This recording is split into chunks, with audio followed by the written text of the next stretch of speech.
आप यहाँ उपस्थित सभी लोगों को मेरा नमस्कार पूरी तरफ से, सब लोगों की तरफ से। और आप लोगों का तहे दिल से शुक्रिया अदा करना चाहते हैं कि आप लोग इतने कम वक्त में यहाँ आ सके, जुड़ सकें। जैसा कि आप जानते हैं और शायद बहुत नहीं भी जानते होंगे, लेकिन सुशांत सिंह की अकस्मात और अस्वाभाविक मृत्यु के बाद एक विवाद खड़ा हुआ है कि इसे इतनी जल्दी आत्महत्या का दर्जा क्यों दिया गया या आत्महत्या क्यों करार किया गया, और इतनी जल्दबाजी में उनका पोस्टमार्टम क्यों किया गया। अक्सर ऐसा होता है जब ऐसे हालात होते हैं और ऐसी दुर्घटना होती है तो परिस्थितियों को देखते हुए पुलिस जब वहाँ पहुँचती है तो पहला बयान ये होना चाहिए कि परिस्थितियों को देखते हुए या जो आंखों को दिखाई दे रहा है ये आत्महत्या प्रतीत होता है, ये एक संदिग्ध मृत्यु दिखाई देती है। It could perhaps be suicide, लेकिन आप प्रमाण के साथ या बगैर प्रमाण के ये नहीं कह सकते कि ये आत्महत्या है। आपको ये कहना चाहिए कि ये जांच का विषय है और जांच के बाद हम बताएंगे कि आत्महत्या है या नहीं। तो बहरहाल ये स्टेटमेंट दिया गया, लेकिन उसके बाद लगातार बहुत सारे तथ्य उभर के आए, बहुत सारे ऐसे एविडेंसेस निकल के आए जो लगा कि जो आँखों को दिखाई दे रहा है या जो हमें बताया जा रहा है उसके विपरीत कुछ और है। There is more than meets the eye and all the evidences are leading towards somewhere else or to something else। और कहीं ये षड्यंत्र तो नहीं है, साजिश तो नहीं है, कहीं ये हत्या तो नहीं, या कुछ ऐसी कंस्पिरेसी तो नहीं थी कि जहाँ सुशांत को उन परिस्थितियों की वजह से ऐसे कगार पे लाया गया। He was brought to that brink and that precipice कि जहाँ वो मजबूर हो गए आत्महत्या करने। वजहें बहुत सारी हो सकती हैं, कारण कई हो सकते हैं, और मुझे ऐसा लगा कि जब मैंने ये मुहिम की शुरुआत की जस्टिस फॉर सुशांत फोरम, तो वहाँ अचानक रातों रात लाखों लोग जुड़ गए, करोड़ों लोग जुड़ गए उस फोरम में, और वो सब यही कह रहे थे कि आप आगे बढ़िए, हम आपके साथ हैं और इसकी जांच होनी चाहिए। एक बात का बेहद अफसोस ये है कि ऐसे जब कोई सुइसाइड होते हैं जो पहले भी इंडस्ट्री में हो चुके हैं, उसे बहुत सेंसेशनलाइज किया जाता है, उसको सनसनीखेज बनाया जाता है, और नेशनल जो टेलीविज़न है उसको एक दो दिन तो बहुत आप कह लीजिए कि ज़ोर शोर से दिखाती है, क्योंकि वहाँ उनके टीआरपी का सवाल होता है। मुझे ऐसा लगता है कि वहाँ बहुत वो संवेदनहीनता दिखाते हैं, और उस वजह से जहाँ तक उनको लगता है कि ये चल रहा है और हमें एडवर्टीज़मेंट्स आ रहे हैं, इसको दिखाना चाहिए, और बाद में जब इसकी कोई ज़रूरत नहीं है उसको दरकिनार कर देते हैं, और लोग चाहे कोई भी सवाल उठा रहे हो उस तरफ ध्यान नहीं देते। ऐसा क्यों होता है कि वो आक्रोश जो सोशल मीडिया पे दिखाई दे रहा है वो नेशनल टेलीविज़न पे क्यों नहीं है? क्या उस मीडिया को कोई कंट्रोल कर रहा है? क्या उसको कंट्रोल करने वाला वही दिखाना चाहता है जो वो चाहता है, या जो हमारी फिल्म इंडस्ट्री में हुआ वहाँ कोई तालमेल है वगैरह? बहुत सारे अनगिनत सवाल हैं, अनसुलझे सवाल हैं जिनका उत्तर जनता को चाहिए। सुशांत मेरा भाई नहीं था, सुशांत मेरे परिवार का नहीं था, मेरा दोस्त नहीं था, तो लोगों ने के मन में ये सवाल उठना चाहिए, और मेरे मन में भी ये सवाल उठा कि फिर मैं क्यों इतना उद्वेलित हुआ, मैं क्यों इतना जज्बाती हुआ। तो मैंने जब इर्द गिर्द देखा तो बहुत सारे लोग जो हैं जज्बाती, और मेरे पास बहुत सारी वजह हैं जज्बाती होने की। एक तो ये कि वो बिहार का नवयुवक था, बिहार की कोख से पैदा, बिहार की मिट्टी से पैदा हुआ, हम वतन हैं,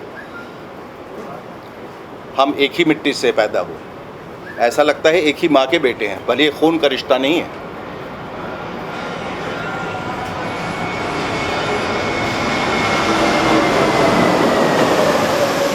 दूसरी बात, मुझे ऐसा लगा कि सबसे बड़ी त्रासदी उनके पिता के साथ हुई। सुशांत अपनी माँ को 16 साल की उम्र में खो चुका था, और पिता के साथ ये अचानक ये खबर आना कि उनका बेटा नहीं रहा, उन्होंने सुसाइड कर लिया। आप समझ सकते हैं कि बेटे को खोने का गम कितना हो, वो कितनी बड़ी त्रासदी, कितनी बड़ी ट्रेजेडी रही होगी। और उस ट्रेजेडी को मैं समझ सकता हूँ, क्योंकि मैंने अपने छोटे बच्चे को खोया था 11 साल की उम्र में, एक हार्ट प्रॉब्लम से। तो मैं पूरी तरह से उनके दुख में शामिल हो गया। बिहार का नाम रोशन करने वाला एक नौजवान, जिसने सफलता की तमाम सीढ़ियां चढ़ी, जिसने एक बड़ा सक्सेसफुल ट्रांजिशन किया टेलीविज़न से, जो कि बहुत डिफ़िकल्ट माना जाता है। एक once a television actor always a television actor. पहले शाहरुख खान थे, और ये दूसरा कोई 30 साल के बाद एक लड़का पैदा हुआ जो बिहार का था। इस बात की हम सबको बहुत फ़ख्र है, बात पे गर्व है कि he was the representative of Bihar, specially the youth. और अपनी पहली ही फिल्म को 100 करोड़ क्लब में लाया, लेकिन उसको कभी किसी चीज़ का एक्नॉलेजमेंट नहीं मिला, ना रिवॉर्ड मिला, ना अवार्ड मिला, ना रिकग्निशन मिली। और ऐसा बताया गया कि धीरे धीरे उसका असर उस पर ये हो रहा था कि इतना करने के बावजूद ऐसा क्यों लग रहा है कि चीज़ें जो है मेरे अनुकूल नहीं। और फिर नेपोटिज्म की बात चली, और मैं बार बार इस बात को दोहरा चुका हूँ, और फिर से एक बार कह रहा हूँ, और बहुत साफ साफ कह रहा हूँ, और आप लोग इसको बिल्कुल उसी तरह से दिखाइएगा जैसा मैं कह रहा हूँ। नेपोटिज्म में कोई बुराई नहीं है। हमारी इंडस्ट्री एक खुली इंडस्ट्री है, फ्री एंटरप्रेन्योरशिप है, जहाँ जो पैसे लेके आता है उसका हक है वो अपने भाई या बेटे के साथ बनाए, वो इंसान के साथ बनाए, वो हाथी के साथ बनाए, वो कुत्ते के साथ बनाए, ये उसका हक है। उसमें कोई नेपोटिज्म वाली बात नहीं। नेपोटिज्म सरकारी महकमों में होता है, जब जहाँ किसी का पद छीन के या किसी को सुपरसीड करके अब लोग जो है सिफारिश से या पैरवी करके अपने भाई भतीजे को बैठाते हैं। वो भाई भतीजावाद को नेपोटिज्म कहते हैं। जो हमारी फिल्म इंडस्ट्री में है वो नेपोटिज्म नहीं है, वो गैंगिज्म है। एक कार्टेल है, एक कॉकस है, कोटरी है, क्लीक है, एक क्लैन है, एक सिंडिकेट है, एक माफिया है, जो चीज़ों को कंट्रोल करता है। वही डिसाइड करता है कौन आएगा, कौन जाएगा, कौन रहेगा, कौन ख़त्म हो जाएगा। ये इस तरह से ख़तरनाक है। ये अंडरवर्ल्ड का गैंग नहीं है, ये वेस्टेड इंटरेस्ट का गैंग है, जो पूरी इंडस्ट्री को कंट्रोल में, अपने कब्ज़े में रखना चाहता है, ताकि वो अपना उल्लू सीधा कर सके, अपने प्रोडक्शन हाउस को आगे बढ़ा सके, पैसा कमा सके, शोहरत कमा सके। ये टैलेंट को दबोच के उनको कॉन्ट्रैक्ट में बांध के रखता है। बाहर से जो टैलेंट आते हैं, पहले तो उनको तवज्जो नहीं दी जाती, और जब वो बढ़ जाते हैं तो इन लोगों को ख़तरा होता है कि वो उस स्पेस को ऑक्यूपाई करेगा जो हमारा है। तो या तो उसको मिटा दिया जाता है उसी वक्त, या उस क्लिक में शामिल कर लिया जाता है। अगर वो शामिल हो गया, अगर वो चाटुकार बन गया, अगर वो चापलूस बन गया, अगर वो आपके तलवे चाटेगा, अगर यस मैन बनेगा, जी हुजूरी करेगा, हाँ हाँ करेगा, तो आपको उनके टुकड़ों पे पलना पड़ेगा। जिस दिन आपने डिफाइंड एक एटीट्यूड दिखाया या बगावत की या ना कहने की जुर्रत की, उस दिन वो हश्र उसका वो होगा जो सुशांत के साथ हुआ। आखिरी दिनों में उसकी सारी फिल्में उससे छीन ली गई थी। और जो तथ्य सामने आए वो ये था कि एक डुप्लीकेट चाबी थी। ये कितनी इसमें सच्चाई है, हकीकत क्या है, ये नहीं मालूम, लेकिन ये सब पब्लिक डोमेन में बातें आ रही हैं, और ये हमारा फ़र्ज़ हो जाता है इंसानियत के नाते। और मेरा तो ख़ास तौर पे इंसानियत के नाते, एक फिल्म फ्रेटर्निटी में एक दोस्त गया उसके नाते, एक बिहारी होने के नाते, कि ये पता करें कि इनमें कितनी सच्चाई है, और सच्चाई के लिए जांच जो है वो आवश्यक है। उसी के तहत मैं सीबीआई इंक्वायरी की मांग कर रहा हूं, जिस पे अभी कोई ध्यान नहीं दिया जा रहा है। एक डुप्लीकेट चाबी जो थी वो मिसिंग है, और मेरा सबसे अहम और सबसे बड़ा सवाल ये है कि सुशांत जिस किस्म का लड़का था, और जितना जीवट और जितना कर्मठ था, और जितना होशियार था, और जितना वो जिम्मेदार था, अगर वो इस तरह आत्महत्या करता तो एक सुसाइड नोट ज़रूर छोड़ के जाता। कोई भी करता है, किस लिए करता है? वो इसलिए क्योंकि जाने वाला ये सोच के जाता है कि मेरे जाने के बाद मेरे जो चाहने वाले हैं या जिनको मैं चाहता हूं, जो मेरे निकटतम लोग हैं, वो शक के दायरे में ना आ जाए, ना फंस जाए। तो he leaves a suicide note when he categorically states that I am doing this out of my own will and volition. मैं अपनी मर्जी से, अपनी परेशानियों की वजह से ये कर रहा हूँ और इसके लिए किसी को दोषी न ठहराया जाए. There was no suicide note. अगर सुसाइड नोट होता तो ये ओपन और शट केस हो जाता, उसी वक्त ये केस खत्म हो जाता, हम लोग सब बिलीव भी कर जाते. In the absence of a suicide note there are many questions that crop up. और वो ये कि जो लड़का रात को पार्टी कर रहा था, जो सुबह उठ के प्ले स्टेशन पे था, जो एक ग्लास जूस मांगता है, आके बैठता है, उसके मन में अचानक ऐसी क्या बात कौंधी, उसने कहा चलो अब उठते हैं सुसाइड करते हैं. ये बात हजम नहीं हो रही. लोग सीसीटीवी कैमरा से छेड़छाड़, उसने कई सिम कार्ड्स पिछले महीनों में करीब 50 सिम कार्ड चेंज किए. क्या वजह थी? सिम कार्ड आदमी क्यों चेंज करता है? सिम कार्ड आदमी तब चेंज करता है जब वो किसी को अवॉइड करने की कोशिश कर रहा हो, किसी से बचने की कोशिश कर रहा हो, जब कोई थ्रेट हो, जब कोई खौफ हो, तो वो सिम कार्ड चेंज किया जाता है. फिर जो ऊंचाई बताई जा रही है वो इतनी कम है क्योंकि बम्बई में जो छत है इससे ऊपर नहीं होती, वहाँ उसके ऊपर बिस्तर पे चढ़ के फिर उनका कद जो 6 फीट का था, तो जगह ही नहीं बच जाती है कि आप लटकें. फिर पहले इस कपड़े से, फिर बाथ रोब से, फिर कुर्ते से लटका, वगैरह वगैरह ये बात निकल रही. और जो एक बहुत अहम तथ्य जो निकल के आया है प्राइमा फेसी, वो ये है कि गले में जो लाल निशान है, अगर वो कुर्ते से किया गया तो वो मोटा होना चाहिए, वो एक रस्सी का निशान लगता है. और अमूमन बल्कि हर बार जबकि कोई ख़ुदकुशी करता है तो उसमें वी का निशान होना चाहिए क्योंकि रस्सी ऊपर की तरफ जाता है. देखिए, मैं कोई फोरेंसिक एक्सपर्ट नहीं हूँ, ना मैं सीबीआई के बिहाफ पे बोल रहा हूँ. मैं वही बोल रहा हूँ जो सवाल सबके दिमाग में आज है. तो वो निशान बिल्कुल सिमेट्रिकल, गोल, चारों तरफ से बराबर का एक निशान बना, जबकि उसको ऊपर की तरफ से होना चाहिए. दूसरी बात, आदमी जब खुदकुशी करता है तो उसका चेहरा जो है वो डिस्टॉर्ट हो जाता है, विकृत हो जाता है, क्योंकि यू डाई ऑफ एस्फिक्सिया. एस्फिक्सिएशन से जब हम मरते हैं, चोक करके मरते हैं, आपकी आंखें बाहर आ जाएंगी, आपकी जीभ बाहर आ जाएगी, they will be frothing by at the mouth, saliva निकलेगा, आपकी गर्दन टूटेगी, जहाँ से कपड़ा लगाया गया है वहाँ रॉड, पंखे का जो ब्लेड्स है उसमें वो टेढ़ा मेढ़ा हो सकता है. ऐसा कुछ भी नहीं लगा. और भी बहुत सारी बातें निकल के आई हैं. क्या इसमें एक फिनेंशियल एंगल था, एक प्रोफेशनल राइवलरी थी, या कोई इमोशनल टर्बुलेंस था? लोगों का कहना है वो बाइपोलर था, यानी कि दो शख्सियत एक शख्सियत के अंदर जब आ जाती है, जिसको स्किज़ोफ्रेनिया भी कहते हैं, जहाँ हर चीज़ द्विपक्षीय हो जाता है, जहाँ आदमी को समझ में नहीं आता वो क्या कह रहा है, क्या कर रहा है. उसको क्लिनिकल डिप्रेशन का भी नाम दिया जाता है, मैनिक डिप्रेशन का भी नाम दिया जाता है. इस सब के तहत ये क्या हुआ अचानक, और अगर उसने प्रोफेशनल राइवलरी की वजह से ही हुई तो वो लोग कौन थे जिनकी वजह से, that is called abetment to suicide. अगर आपने आत्महत्या भी नहीं किया, लेकिन उनके पीछे वो कौन लोग थे जिन्होंने ऐसी परिस्थितियाँ पैदा की जिसकी वजह से वो मजबूर हो गए अपने जान लेने. यही सारे सवालों को लेके मैंने ये मुहिम की शुरुआत की जिसमें लोग जुड़ गए हैं. लेकिन सरकार की तरफ से अभी कोई ऐसा आश्वासन नहीं आया है कि सीबीआई की जांच होगी, और उसी के तहत मुझे लगा ये मेरी नैतिक जिम्मेदारी है कि मैं पटना आऊँ. मुझे बहुत लोगों ने मना किया कि आप एक अनजान किसी एक्टर के लिए क्यों आ रहे हैं. हमने कहा, हमने बार बार इस बात को एम्फसाइज़ किया, अंडरलाइन किया है कि हमारे इंडस्ट्री एक परिवार है. ये उनके साथ हुआ, हमारे साथ भी हो सकता था, किसी के साथ भी हो सकता था. आवाज़ उठानी ज़रूरी है. लेकिन हैरत की बात है कि ना इंडस्ट्री से आवाज़ उठ रही है, ना नेशनल न्यूज़ पे या आवाज़ उठ रही है. सिर्फ सोशल मीडिया पे बहुत सारे लोग जो हैं वो कह रहे हैं कि इसकी जवाबदेही होनी चाहिए, और उसी के तहत मैं यहाँ आया.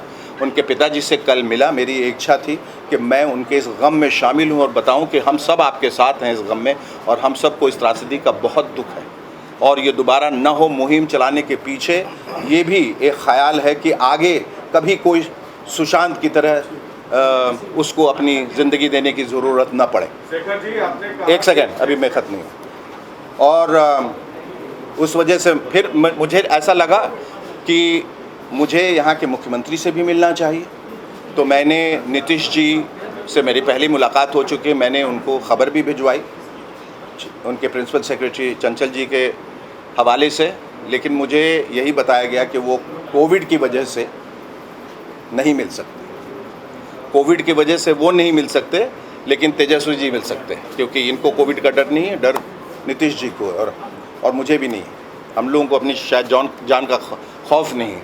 बहरहाल मैं इनका बहुत इस प्रेस कॉन्फ्रेंस के हवाले से बहुत शुक्रिया अदा करना चाहता हूँ, और ये कम्प्लीटली एक नॉन पॉलिटिकल प्लेटफॉर्म है, ये आप ध्यान में रखें कि इनको जब मैंने मैसेज भेजा और यहाँ आने के बाद मेरी इच्छा थी कि मैं सिर्फ मुख्यमंत्री जी से मिलूँ, और वो एक चूँकि हेड ऑफ स्टेट हैं, और अगर वो भी ज़ोर देंगे, हम सबका साथ देंगे तो बहुत अच्छा रहेगा। मुझे कल कुछ प्रेस वालों ने पूछा कि आपका क्या कहना है कि वो नहीं आए। मैंने कहा टू ईच इज़ ओन, जिनकी मर्जी है वो आए, कोई ज़ोर ज़बरदस्ती नहीं है। उनको आना चाहिए था कि वो बिहार का सुपुत्र था, बिहार का नौजवान था, उनके परिवार को अच्छा लगता। मुझे बाद में किसी ने बताया कि तेजस्वी जी वहाँ गए थे, उनके पिता से मुलाकात की, वहाँ वक्त गुजारा। तो मैंने इनसे दरख्वास्त की और मुझे इन्होंने तुरंत कहा कि आप आ जाइए, और जो भी मैं मदद कर सकता हूँ मैं करूँगा। तो मैं इनका बहुत बहुत आपका आभारी हूँ और बहुत शुक्रिया। आपको क्या लगता है शेखर जी, कौन लोग इसमें है, फिल्म इंडस्ट्री से जुड़े कौन लोग इसमें शामिल हैं? काश मैं जान पाता। अगर मेरा सवाल ये सुन लीजिए, गैंगिज्म, एक सेकंड, मैंने सुन लिया, उसी का सप्लीमेंट है सवाल, सप्लीमेंट सुन लीजिए, एक बार जवाब दे दीजिए। नहीं, पहले आप मेरी बात सुनिए, फिर मैं आपका जवाब दूंगा। मैंने गैंगिज्म की जब बात की है, गैंगिज्म का ये मतलब नहीं होता अंडरवर्ल्ड के लोग।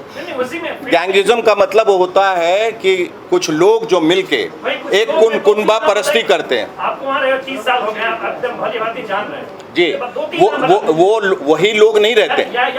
सुन जाइए, मैं बोल सकता हूँ नाम, लेकिन मेरे पास प्रमाण नहीं है, इसलिए वो बोलना अनफेयर होगा, गलत होगा। मेरे पास प्रमाण नहीं है। हमें मालूम है कि बाहर अंडरवर्ल्ड है, लेकिन हमें नहीं मालूम है कौन है, लेकिन अंडरवर्ल्ड है। कौन कौन से लोग हैं जो इस तरह से फिरौती लेते हैं या लोगों को किडनैप करते हैं? आप जान रहे हैं कौन लोग हैं, डर के मारे नहीं बोल रहे हैं। आपको ये सुनना है, आपको यही सुनना है मेरे मुंह से? नहीं, आप क्या चाह रहे हैं? आप मेरे मुंह में शब्द क्यों डाल रहे हैं? आपको कैसा लगता है कि मैं डर रहा हूं? अगर मैं डरता होता, सुन जाइए, वो तो मैं बोल रहा हूँ, वहां तक तो बोल रहा हूँ, यहाँ तक तो सुन जाइए। नहीं, आप उसको सेंसेशनलाइज कर रहे हैं। आप उसको सेंसेशनलाइज मत कीजिए। आपने कहा गैंगिज्म है, अभी बोल रहे हैं कि बिल्कुल कुनबा परस्ती है। आप क्योंकि मैं नाम इसलिए नहीं बता सकता क्योंकि मेरे पास प्रमाण नहीं है। आप जिस ध्येय से मैं आया हूं वो इम्पोर्टेंट नहीं है। गैंगिज्म इम्पोर्टेंट गैंगिज्म नहीं है, इम्पोर्टेंट जांच है। इसमें हम चाहेंगे जो बातें कही हैं, एक और सवाल, एक सेकंड, आप बात सुन लीजिए ना। इन्होंने जो बात कही, ये गैंगिज्म जो है ये हर एक फील्ड में कहीं ना कहीं से कॉकस भी होता है। तो हम इतना कहेंगे कि जो आप सवाल जो पूछ रहे हैं कि कौन है, नाम बताइए। कई बॉलीवुड की अभिनेत्री सार्वजनिक मंच पे, पब्लिक डोमेन में नाम बता चुकी हैं। आप बात सुनिए ना, नाम जानना है जिनको, जो ऑलरेडी ओपन आकर के नाम बोला ही है ना उन्होंने। हिमाचल प्रदेश की कंगना रनौत बोल सकती है, बिहार के अरे सुन जाइए आप बात को, आप सुन जाइए बात को। आप पहले मेरी बात सुनिए। मैं ये साबित नहीं करने आया हूँ कि वहाँ गैंग है। मैं कह रहा हूँ, मैं ऐसा समझ रहा हूँ कि वहाँ गैंग है, लोग जानते हैं। मैं जांच के लिए आया हूँ, मैं गैंग को प्रूव करने के लिए नहीं आया, उनके नाम को उजागर करने। सुनिए, करेक्ट, आप सुनिए, अबेटमेंट वही तो जांच का विषय है, वही तो जांच का विषय है। इंडस्ट्री में सब लोग एक दूसरे के बारे में जानते हैं, आप बताइए। अरे मैं कैसे जानूं किसने अबेट किया? उसी के लिए तो मैं यहाँ आया हूँ कि वो जांच होनी चाहिए, कौन है वो लोग। और मैं जांच पे तवज्जो दे रहा हूं, मैं गैंग पे तवज्जो नहीं दे रहा हूं। मैं कह रहा हूं वो भी एक कारण हो सकता है, इसके बहुत सारे कारण हो सकता है। कोई एक व्यक्ति विशेष हो जो इंडस्ट्री से ना हो सकता है इसका लव एंगल हो सकता है फाइनेंशियल लॉस हो सकता है क्लिनिकल डिप्रेशन हो सकता है इमोशनल टर्बुलेंस हो सकता है सारी वजह हो। तो आप गैंग पे क्यों पड़ गए? वो मेरा विषय है ही नहीं नहीं, वो मेरा विषय नहीं है। मेरा विषय है कि जांच होनी चाहिए। आपने कहा कि 30 साल के गैप पे जी, पहले शाहरुख खान गए टीवी से फिल्म में और ये सुशांत दोनों सफल हुए, तो क्या शाहरुख खान चाटुकार है इसलिए आगे बढ़ गए?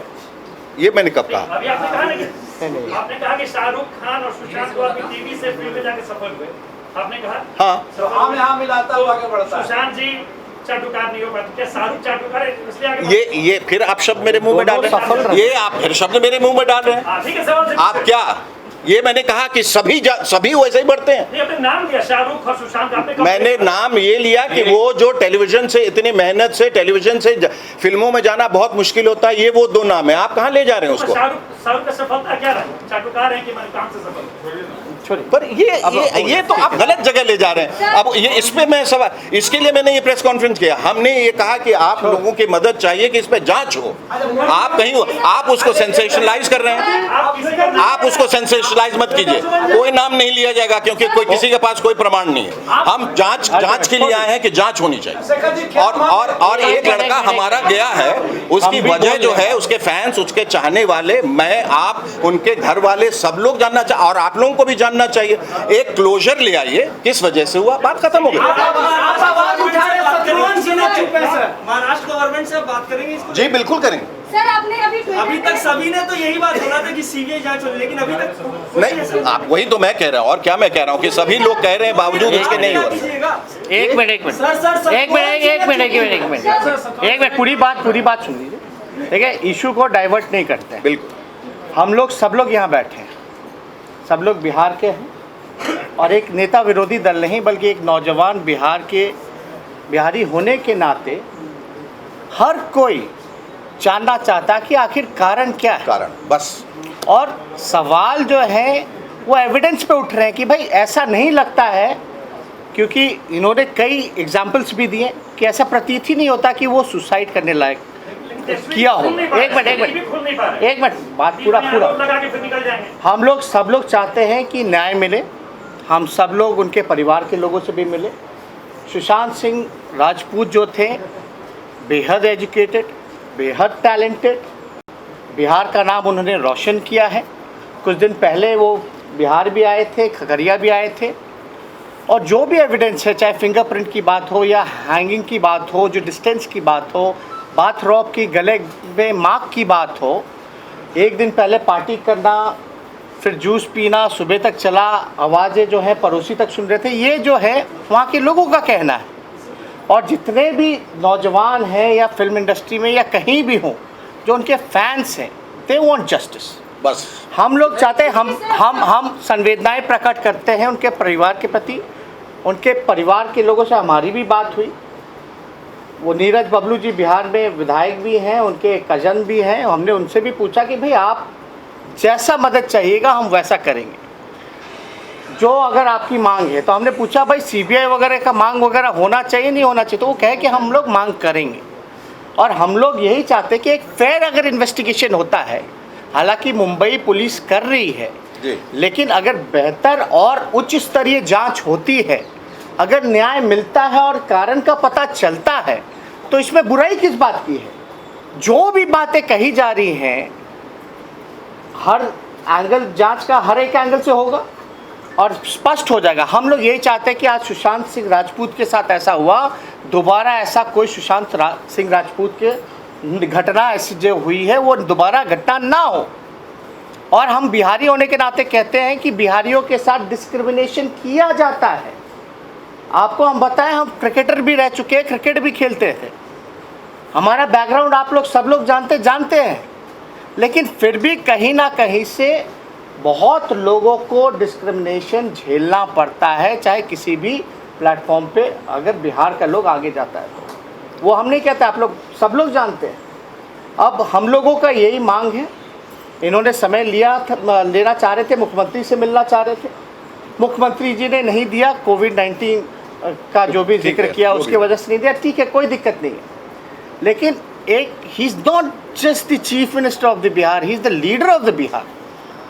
और जब कोई बिहार का आइकॉन, देश का आइकॉन मैं कहता हूँ सुशांत सिंह थे, अगर कोई आइकॉन, इतना बड़ा नाम, इतना स्ट्रगल करके अगर इस तरह की घटना हुई है उसके साथ, तो बिहार का नेता को, बिहार के मुख्यमंत्री को कम से कम संवेदना और प्रकाश उनके परिजनों से मिलकर के और उनका सहारा बनना चाहिए था। अभी भी हमने आपको देखा होगा कि हम लोगों ने एक चिट्ठी लिखी है। एक तो हमारा मांग है कि भाई फेयर इन्वेस्टिगेशन हो, उच्च स्तरीय सीबीआई जांच हो, एक वे है। दूसरा हमारा जो मांग है, जो चिट्ठी हम लोगों ने लिखी है कि राजगीर में जो फिल्म सिटी जो बन रहा है, क्योंकि उनका जिस प्रकार से स्ट्रगल करके एक छोटे से शहर का होकर के एक अपना मुकाम हर एक पायदान पे जाना, सफल होना, तो हमको लगता है कि उनके याद में जो फिल्म सिटी राजगीर में बन रही है वो सुशांत सिंह राजपूत जी के नाम पे नामकरण किया जाए। और दिली इच्छा हमारी ये भी है कि माननीय मुख्यमंत्री जी उनके परिजनों से जाकर के मिले और ये आश्वासन दे कि हर जांच में हर संभव मदद जो है वो करेंगे। वो महाराष्ट्र सरकार से भी बात करेंगे कि इसका सीबीआई जांच का रिकमेंडेशन दिया जाए, और साथ ही साथ ये भी आश्वासन उनके परिवार को दे कि जो राजगीर में फिल्म सिटी जो बन रहा है उसका नामकरण सुशांत सिंह राजपूत जी के नाम पे किया जाए। ये सब देखिए, जो चुप रहना चाहते हैं चुप रहें, जो आना चाहते हैं आए। ये मैं अपनी जज्बाती वजहों की वजह से आया। मुझे ऐसा लगा कि इंडस्ट्री में एक बिहारी होने के नाते हमेशा ये होता है कि जब एक बिहारी अकेला पड़ जाता है उनके लिए कोई आवाज़ नहीं उठाता है। मुझे ऐसा लगा ये आवाज़ उठानी चाहिए, और हिंदुस्तान के तमाम लोग, न सिर्फ नौजवान लोग, न सिर्फ फिल्म के लोग, बल्कि सब लोग ये न्याय चाह रहे। मैं आप ही लोग से एक सवाल करता हूँ, क्या आप लोग चाहते हैं कि उसकी सीबीआई इंक्वायरी हो या नहीं हो? हाँ या नाम जवाब दीजिए। क्या मैं जो कर रहा हूँ वो सही कर रहा हूँ या नहीं कर रहा हूँ? जी, तो उसका क्या लगता है, उसका जस्टिस मिल जाएगा? क्योंकि अभी तक जितने एविडेंस है वो सफिशिएंट है सीबीआई जांच के लिए। सीबीआई जांच हो क्यों नहीं रहा है? वही तो मैं कह रहा हूँ। इसी के लिए तो मतलब अगर बिहारियों को आगे बढ़ना है तो इंडस्ट्री में कहीं भी उन्हें जाना पड़ेगा। जी, मतलब अगर बिहारी को आगे बढ़ना है तो उन्हें हर चीज में किसी का फेवर लेना पड़ेगा। नहीं, उसी के खिलाफ तो ये लड़ाई है, उसी के खिलाफ ये मुहिम है कि एक ऐसी ज़मीन तैयार की जाए कि जहाँ सबको अपना हक मिले, जहाँ इस तरह की मुर्दा परस्ती ना हो, जहाँ इस तरह दबाया प्रताड़ित ना किया जाए, जहाँ अकल से लोग और दिल से लोग जो हैं वो इतने अलील ना हो, इतने बीमार ना हो, इतने मुफलिस ना हो। सबको एक लेवल प्लेइंग फील्ड दी जाए ताकि जो होनहार है, जिसके पास हुनर है, वो आगे बढ़ सके। अक्सर मैं देखिए एक उसी का जवाब आ रहा हूँ। जब सुशांत सिंह को 100 करोड़ क्लब में जगह मिली, मैं पूछता हूँ उसको अवार्ड क्यों नहीं दिया गया, वो रिकग्निशन क्यों नहीं दी गई? जो एक मीडियोकर लोगों को आप देखिएगा, जो फिल्म इंडस्ट्री में लोग हैं या जो आए हैं उनको अवार्ड। ये बताइए, संदीप जी उनके फ्रेंड थे, जिस तरीके से आप लोग ने कहा कि शाहरुख खान के बाद एक सुशांत सिंह का ट्रांजिशन बहुत सक्सेसफुल रहा from television to big screen, ये आखिर व्हाट वाज द रीजन? क्या ऐसा रीजन हो सकता है कि वो कंपेयर टू सुसाइड या कुछ ऐसा रीजन? वही तो जानना चाह रहे हैं, इसके लिए तो जांच की मांग कर रहे हैं। अगर हमें पता होता तो इसकी तो कोई जरूरत ही नहीं थी। हम ये कह रहे हैं उसके साथ बड़ी नाइंसाफी होगी अगर हम कारण नहीं जान पाए। हम नहीं कह रहे कि उसकी हत्या हुई, हम नहीं चाहते, हो सकता है चलिए प्लेन एंड सिंपल सुसाइड है, पर चूंकि जो तथ्य बाहर निकल के आए ऐसा लग रहा है तो उसका कारण बता के उस केस को एक क्लोजर दे दे, ताकि जितने लोग हैं उन जो सवाल उनके दिमाग में कौंध रहे हैं उनको एक सही जवाब मिल जाए। बस आप जाने वाला तो दोबारा आने वाला नहीं है। सरकार से क्या मदद चाहिए इस मुहिम में लड़ाई को आगे बढ़ाने के लिए? सीबीआई जांच की इंक्वायरी हो, सिर्फ यही गुहार लगा रहा हूँ। बस एक आध सवाल और उसके बाद और क्या चाहेंगे? और कुछ नहीं चाहते, बस यही चाहते हैं बस कि ये अंतिम सवाल एक मिनट, अंतिम सवाल एक छोटा सवाल है, क्या इस बार भी आप चुनाव में बिहार में घूमेंगे? ये तो नॉन पॉलिटिकल नहीं, ये सब मैंने कहा ये नॉन पॉलिटिकल। मैं एक मकसद से आया हूँ और बस यही रहूंगा, और मैं कल चला जा रहा हूँ, फिर मैं वापस नहीं आने वाला हूँ। फिर नहीं, क्या जरूरत नहीं है, मैं इसी मकसद से आया हूँ, तो फिर ठहरने की और कोई वजह नहीं है। मैं ये जानना चाहता था कि मैं जो कर रहा हूँ, एक बिहार के सुपुत्र होने के नाते में जो कर रहा हूँ, क्या वो सही नहीं है? क्या आप लोग नहीं चाहते कि उसको न्याय मिले? सही है सर, हमें ये जानना चाहता हूँ सर, जी। महाराष्ट्र में सरकार कांग्रेस की भी है, जी। अरे किसी की भी सरकार हो यार, जस्टिस होना चाहिए, बस चलिए। सरकार तो वो उठाएगी ना सर, सीबीआई को तो वो देगी ना सर। भाई हर जगह से आवाज़ उठेगी तभी तो, मेरे कहने से तो वो नहीं मान लेंगे, पर उनको लगेगा जब सब लोग कह रहे हैं तो बात में दम है और ये होनी चाहिए।